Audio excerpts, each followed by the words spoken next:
چې ښه یاستئ. ګران ماشومانو، پرون چې ما تاسو ته ساینس باره کې معلومات درکړي چې ساینس څه شی دی، اوس تاسو معلومات درکوم چې ورځ څه رقم راځي، شپه څه رقم راځي.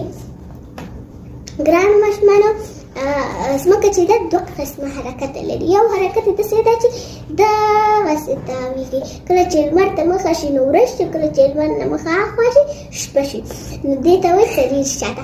او دویم حرکت یې داسې تاویږي، لمر نه ځمکه داسې تاویږي، داسې هغه به یو کال چې دا تاویږي. څلور فصلونه یې په دې کې منی، ژمی، پسرلی او اوړی، که نه دا چې تاویږي یو کال.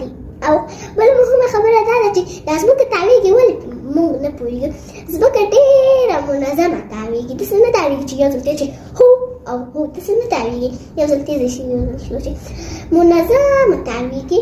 اول دا خبره چې دا هوا، دا ورېځه، دا ټول شیان په حرکت کې دي. نو خدای په امان.